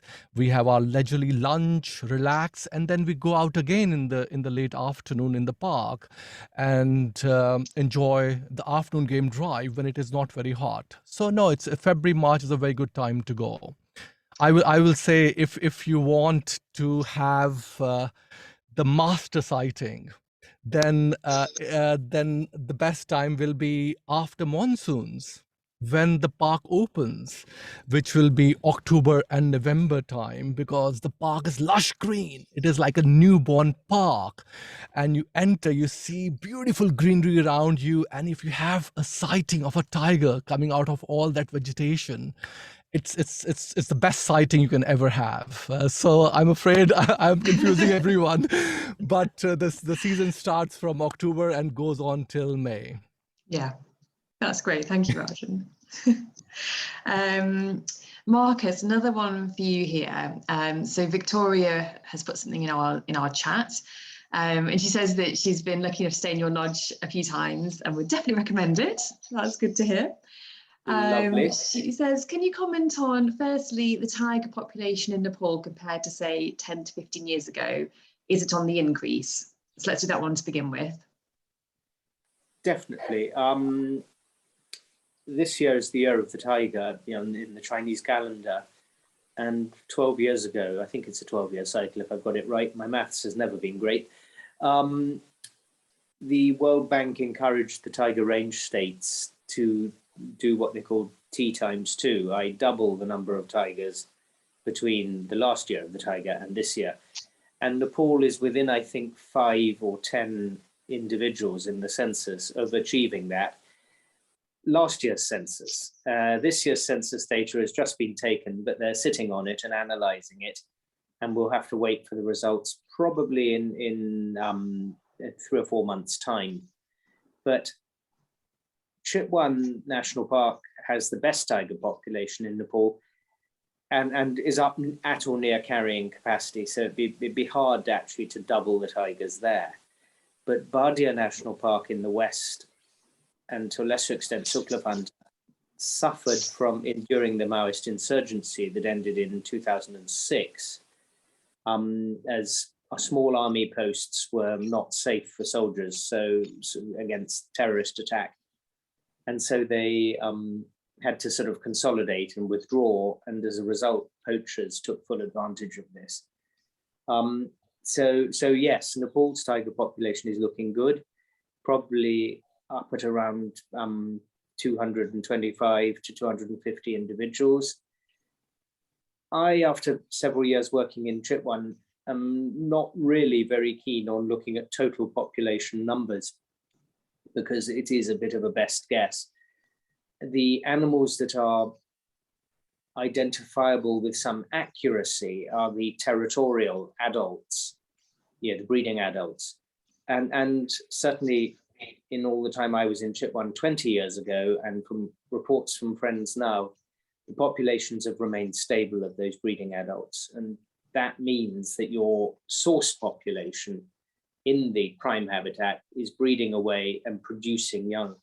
And as I mentioned in my talk, the International Trust for Nature Conservation and the Nepal Tiger Trust are working now, because we've done the Chitwan, Western Chitwan population camera trapping for years.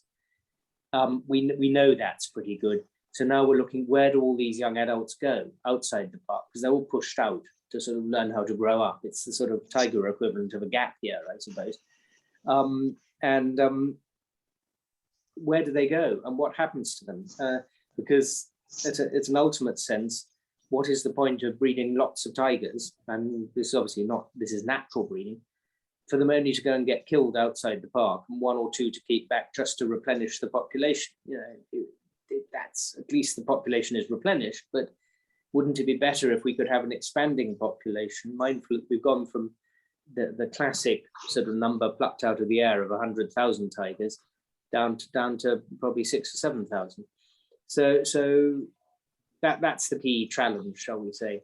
And in West Nepal, in Bardia and Suklapanta, the Terai Arc landscape has done some amazing work reconnecting the parks that sort of string the Nepal-India border. So you've got Dudhwa, Catania Ghat, Bardia, Suklapanta, Corbett, creating habitat corridors to make this into a landscape level tiger habitat to allow for more. So I could waffle on for hours. I'll stop there, Tor. That was an excellent answer, Marcus. Excellent. Part B of Victoria's question was, so tiger sightings in Chitwan versus Bardia, I guess, how do they compare? And if you were an average tourist who only has time to visit one of those national parks, which would you choose and why? Oh, Bardia every time. Simple. That's my personal bias, and Tor knows it was a good question Tor asked just to let me show my bias. No, Chitwan is wonderful and has a mosaic of habitats and is very accessible from Kathmandu. So it is a good sort of, instant Terai National Park. The problem is, of course, everyone goes there. Bardia has that quality of unexplored territory, even though, let's be truth be told, it isn't. People have been there before for quite a while, but it has the quality of wildness about it. Also, if you draw a sort of diagonal line northwest to southeast across the Indian subcontinent, those parks above that line tend to be sort of wetter, and the ones below the line tend to be drier. And obviously in the drier parks, the habitat tends to be a bit thinner. So Bardia is close to the line on the northwest, so it's relatively drier. And in that sense, it provides some really good tiger sighting habitat. It is definitely in the 45-degree section that Rajan mentioned, if you go there in March or April. But tiger sightings are good there.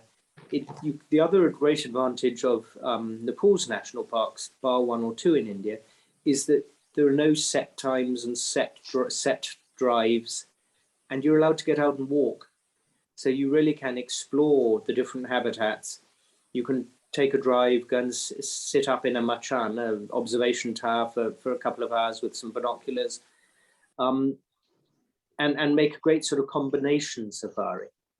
And with Suklapanta Tentic Camp right down in the southwest corner of Nepal, then Bardia 3 or 4 hours apart, you can actually combine 2 national parks. and get some great observations. So I definitely go west is the great cry, I think. Great, thank you, Marcus.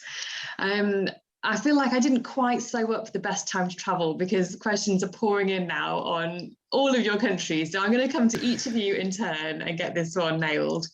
So to Rajan first, and we're going to talk about both central India and Ladakh. So when do we run our tours, best time to travel, and if there's like 1 month in there to really nail the wildlife? So for central India, Central India first, in which we operate numerous trips, starting from Tiger Direct to Tiger Marathon to Unknown India and many more. The best time, I will tell you when we operate the trips first. We start our trips from October and they go on till April. And I'll cut in and say we don't run trips to countries at a bad time. There'd be no sense in doing that in terms of wildlife. So it's absolutely a fluid season, isn't it? So that's the season. That's the time when most tourists visit Central Indian national parks. And October, November is a time when you find everything fresh and new and green and beautiful. So it's after the monsoons. In monsoons, which are from late June till September, the national parks in central India are closed. So they open again in early October and we start operating our trips. The sightings are not that frequent as they are in warmer months when it is dry. But the sightings which happen are truly magical. They are really, really good. If you see a tiger in October, November, you will, even if you see one tiger, say in your week, you will still remember that sighting because that is going to be beautiful, a magical sighting with all the lush green forest behind the tiger. Come December, it gets very cold and very busy because of the holidays.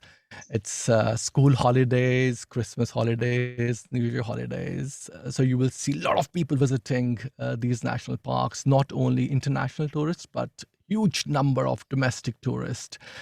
So we do operate a trip over Christmas, but it's a time if you don't mind having a lot of people around you. So it's a time when you can travel, or you can avoid it and then start traveling again from January onwards. January, again, going to be very cold. Early mornings and late evenings, you will need woolly hats, gloves, thermals. I'm not talking about, because I've heard from all our clients, all our British clients who live in colder places in UK. They have told me that it was extremely cold. It was nothing like Indian summer. So January is a time when it is below zero as well. So if you don't want that cold, then yes, come February, the weather opens up. The tiger sighting starts improving a lot. So very, very good time to go weather-wise and tiger sightings wise. Come March, it starts getting warmer, but still a very good time to go. Temperature in the region, early mornings, 15, 20, maybe 25. By the time we're back in the lodge, maybe 30, 35. We spend, as I mentioned, in the afternoon, we are in the lodge. Then we go out again in the late afternoon to the park. So we don't experience that heat. And again, so February, March, amazing time to go, but it is a drier time. You don't feel that vegetation around you. It's very dry. It's very dusty in the national park, but the sightings are very, very good. We have seen tigers sitting next to our Jeep near the water holes, and they don't mind the Jeeps around them at all. Come April, early mornings, before say around 8, good time. You don't feel that heat, but when the sun comes out and starts getting warmer, you start feeling the heat. Temperature in the region of around 30, 35 degrees. And we try and come back slightly early from the park. So we start early, come back early, and by 10ish we are in the lodge, and we spend most of the time in the lodge. And maybe sometimes we do birding trips in the afternoon. We swim, we have a lunch, and then very late, around 3:30, 4, we go again back in the park. So that's the last departure which we do. So early April is the last departure. And then if somebody approaches us for a tailor-made holiday, a wildlife photographer, or if somebody doesn't mind the heat, we operate trips in May as well for them. So I hope I've answered. You really have. Comprehensive. We all know where we want to go. Thanks, Rajan. And then do you want to cover Ladakh as well? Ladakh, the season, Sujan, as the presentation which Sujan gave, he touched on 2 different seasons. So we do our snow leopard trip in February, March, when it is very cold. We now stay in a family house in a village called Ule. They provide heating facilities there, but the temperatures are in the region of around -10, -15 at night, early mornings. Daytime, it could be around 5 to 10 degrees. I think I saw one of the questions which asked about the trekking in Ladakh. So on this tour, we don't do a lot of walking, not much trekking. So most of the sightings which happen from very close to the lodge. So we have our 4x4 jeeps. We use them as much as we can, and if we have to walk, we walk very short distances. We have our spotters who go first thing in the morning to look for the pug marks, and if they spot the pug marks and they have some idea where the snow leopard has been seen, we take our jeeps, 4x4 jeeps, our clients, very close to that spot, and then maybe we'll walk a little bit. So not much walking or trekking on that trip. So that is the winter trip, a snow leopard trip. And then in the images which you have seen, the summer ones, so that season starts from June and it goes on till September. So June, July, August is a time. These 3 months is very, very good time to visit Ladakh and enjoy the Tibetan plateau, the birds which you have seen in this presentation. You can see the mammals, but yes, maybe very, very slim chances of seeing a snow leopard, because obviously snow leopards move to the higher ground when it is summertime. And summertime, I mean, it's beautiful weather in the region of around 15 to 20 degrees, sunny. Early mornings are lovely, very lush green, not green, sorry, apologies. Ladakh is very gray and very dry, so it doesn't rain a lot in Ladakh. So I got carried away. But no, it's the weather-wise, it's a very good time to go. So yes, we do operate trips in July and in early August. And the name of the trip is Birds and Mammals of Tibetan Plateau, which we do to Ladakh, and you will have amazing wildlife sighting on that trip. Thank you, Rajan. Mukesh, let's come to you because we've got a rest time to go to Sri Lanka question as well. So I'm thinking that must be for the talk that you gave us, which was very much an all-round general natural history and history. When do we operate those ones? Yeah, so basically the best time to operate, of course, if it's a combination of culture, history, birding, all of that, of course, between November to April, that's where most of the Naturetrek tours operate in Sri Lanka. But of course, if you avoid the rainy season, basically April or mid-April to about mid-May, pretty much any other time is good for general wildlife. But of course, again, birding wise, if you're looking at targeting some of the migratory species as well, then November and between November and April, that is the best period. And what sort of weather were you talking at that time? So April and between April, May, of course, it's the monsoon season. So that is the western part of the country basically will be subject to that weather. And then December, January, you'll basically see the effects of the monsoon further north and east.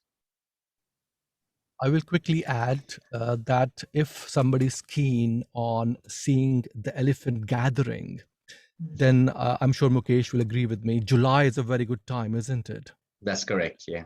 So we do. You went a few years ago, did you, Rajan? Yes, I did. I did. Yeah. I You saw the just gathering. loved the elephant gathering. It was in Meridian National Park, very close to Sigiriya. So we went to see the Sigiriya Rock Fortress, and then from there we went to Miniria to see the elephant gathering.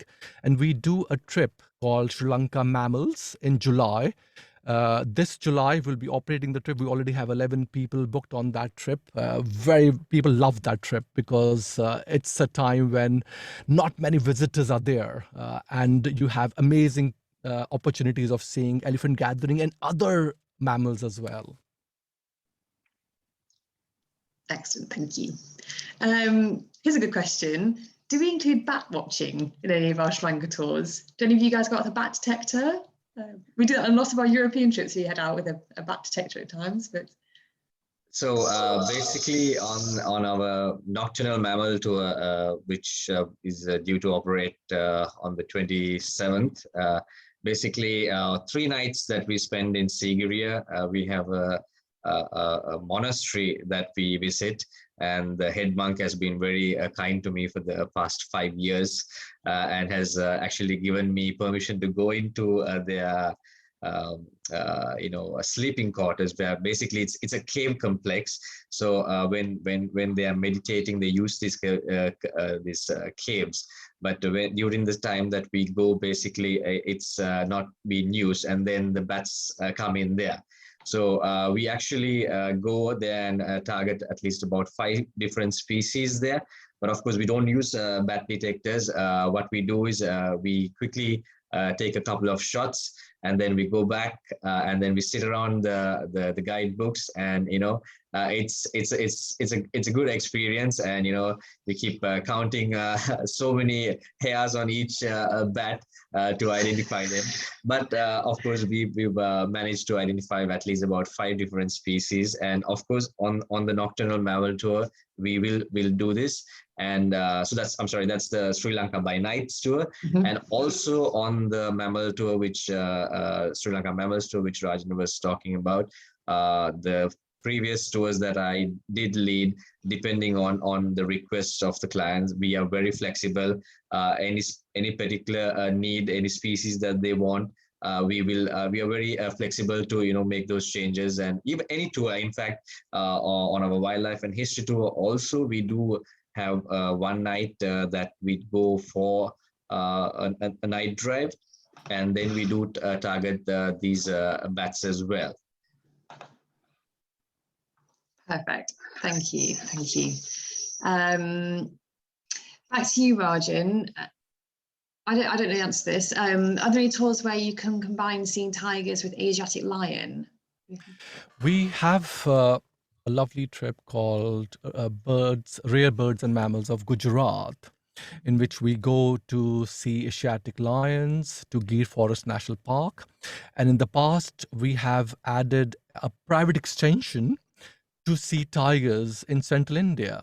So whoever has requested, we have combined that trip and a private extension. So we don't have any group tour which combines both the national parks to see tigers and lions, but we can very easily organize a tailor-made private extension with either of the trips. If you're doing a trip in central India and you want to go to Gujarat to see Asiatic lions, wild asses, black buck, we can easily organize that for you. So no problems there. Great, thanks, Rajan. Another one for you. Larissa says that black panthers haven't been mentioned. No, we can't mention everything. No. We can try. No, it's Central India, she says, is that right? We do our Black Panther trip in Nagarhole in southern India. Southern India, yeah. And Nagarhole National Park is the finest national park of southern India. There is only one black panther in whole of the national park called Blackie. And we have heard the sightings are still happening in Nagarhole. we have not operated any trips from last 2 years to Nagarhole because obviously due to the pandemic. But the park has opened back again. We are having the feedback from our guides, and the sightings are very good. Yes, the Blackie is still there, and the best time is from November until May. So we do run up regular trips from November on till May, and there's no specific month when you can see, because the sightings are happening on regular basis in November, December, January, February, March, April, May. Having said that, as I mentioned earlier, holiday time, which is December, is very busy. Got it. Thank you, Rajan. There was a question as well that just there was a follow-up about best time to go. I feel like we've covered best times to go now for these countries, but I think Gil also wants to know what the what's a good first tour for Nepal. So either Marcus or Raj might want to answer this one. So if you haven't been to Nepal before, I suppose the answer point depends on what your main interest is. But well, shall I butt in here? I would say that for a first tour to Nepal, you ideally should cover the mountains, the middle hills, and the jungles, and therefore, you fly into Kathmandu, so you'll see the sort of cultural aspects of the Kathmandu Valley. Then head off into the middle hills, with great birding, great topography, and then down into the Terai jungles for the sort of larger mammalian wildlife. So any of Naturetrek tours that cover them, as most of them do, will give you a great taste of Nepal and the Himalayas. But Rajan is brilliant, and he will be able to tell you exactly which tour and departing on which day. So I'll hand over. And how many people are already booked on it? No, basically we have a lovely trip called the Nepal bird watching tour. Whereas on that tour we also do a lot of mammal watching as well. So we should basically name it as Nepal Wildlife Tour, in which we cover exactly what Marcus has mentioned. We go to Chitwan National Park. We visit Koshi Wildlife Reserve. We go to Suklafanta as a pre-extension, and we go to Pokhara, to Tiger Mountain Pokhara Lodge as a post-extension. So we cover exactly what Marcus has said. And yes, we have 10 people going on 25th March. Nicely done. But we'll be doing the trip again in November onwards. Great. Right, Mukesh, one for you before we let you go to bed. Do any of your tours go up to, I don't know if I say this right, Jaffna? And what can you see there? Okay, so we don't have any group tours operating to Jaffna at present, but I think Rajan and I have worked on a few, and hopefully we will launch something hopefully by, I think, next year. But of course, if on a tailor-made basis, if you are planning to visit the north and including Jaffna, of course, the cultural aspect of the area is because it's predominantly the Tamils that live in the Jaffna area, and you get to experience most of that culture. And of course, in terms of cuisine and stuff, it's very different. The seafood is awesome. In terms of wildlife, of course, at present, we've just received the word that there's about 4,000 plus flamingos that have come into the Jaffna Lagoon. So birding wise, it's a fantastic place again for migratory species. And of course, there is a small island there called the Delph Island, where you can go and see the wild horses. So it's believed that these horses that actually were brought in by the Portuguese way in the 1500s, actually, the descendants of them are still in those islands. So you could go to see them, but of course, it's not a very comfortable boat ride to that island. But like I said, birding wise, it's a fantastic place for migratory species and culture, cuisine. It's a great experience. But we can, of course, cater to whatever the requirement on a tailor-made basis. Great. I've just scrolled back up and seen that there's a question that I've missed. Someone asked you to say something about what there is to see and do in northern Sri Lanka, and they said it's out of bounds on their past visits really, and asked if it's still affected by the civil war. So we've covered a little bit of that, I guess. And yeah. So Jaffna, basically, that's what I explained about Jaffna. That is the north and east. So one more thing I can add is the beaches. If you really do enjoy the beach, and also any type of snorkeling, diving activity. Also, Jaffna, there is a small possibility of whale watching, but of course, sea conditions are not predictable like in the south, and it could quickly change. But of course, it's a fantastic place to see mainly the sperm whales. And in terms of the war, which is long over, I mean, we have not seen any uprising or any issues with regards to that. It's a very safe place to visit. People are very warm, very welcoming towards tourists. And in fact, there are some very big hotels that have been opened up there, and there's absolutely nothing to worry in terms of safety and security in that area anymore. Brilliant. I think that answers that. So thank you so much.